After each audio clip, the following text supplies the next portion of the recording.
Hey, it's Captain Mike over at fishyourassoff.com, and today what I'm talking about is sight fishing for tarpon. A lot of people want to catch tarpon with lures, and it's much more easier said than done.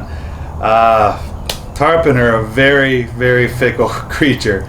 There are some days when they will hit anything you throw at them, and in other days it doesn't matter what you throw at them, they will not eat it.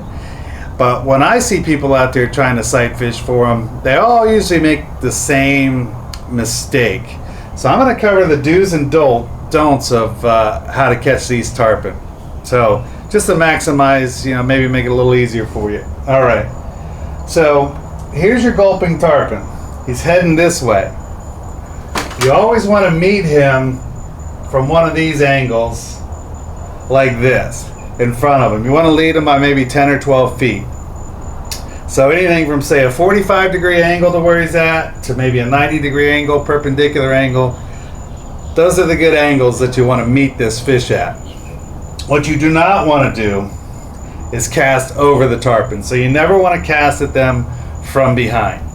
So if the tarpon's coming this way, you never want to be throwing anything like this from behind, because they'll get real spooky once they feel your line. If your line ever runs across the back of them or any of the other ones in the school, I don't know if they talk or what they do, but that school will shut down if you have a school of gulping tarpon there. So never cast over their back. If you can't meet them from the front, don't make the cast. And that's what I see a lot of people do, because you're sitting up there. It's a very patient man's game.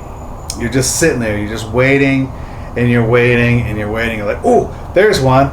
And he gulps, and even though you're here, you try to make the cast to him. Don't do that. Unless they're coming at you, do not make that cast. They have to be coming at your position for you to make that cast. Do not cast over their back. You don't have much of a shot at these fish, usually anyways, because they're really active gulping in the morning, and then they kind of settle down later in the day. So especially in this time of year, which is summertime, the water gets so hot, they get down kind of deep, and usually the bites shut down by 10 or 11 a lot of times.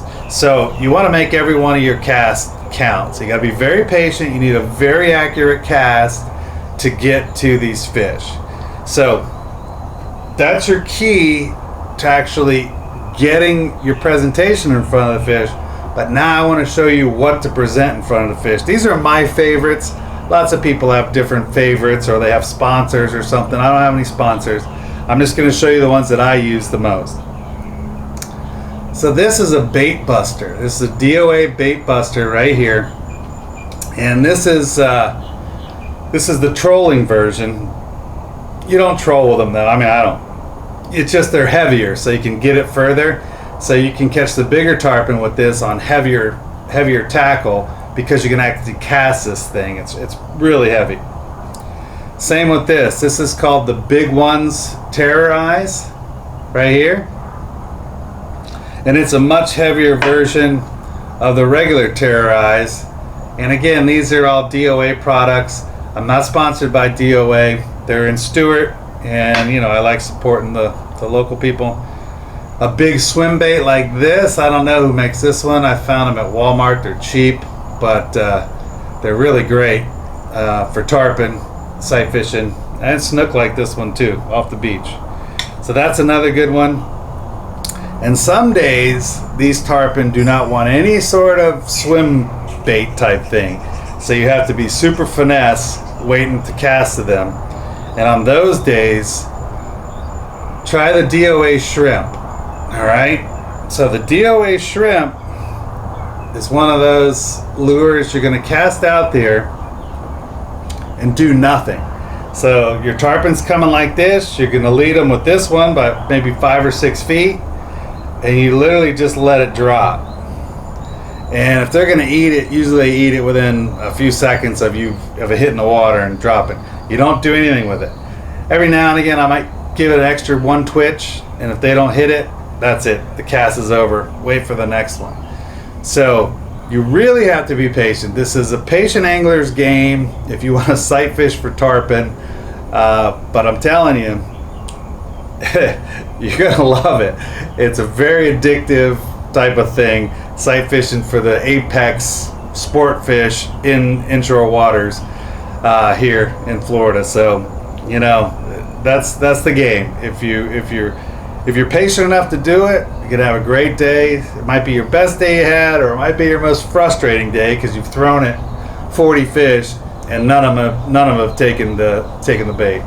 So I just want to warn you ahead of time how that works. And if you do get into it and start wanting to do this, they sell kits at DOA lures. Like this kit right here is like $50, and these lures are $6-7 if you buy them individually. But when you buy them in a kit like that, they're like $2.75, $3. So it's a lot cheaper if you're going to get into this to buy these kits instead of buying the individual lures. You know, when you're doing this, here's the DOA kit.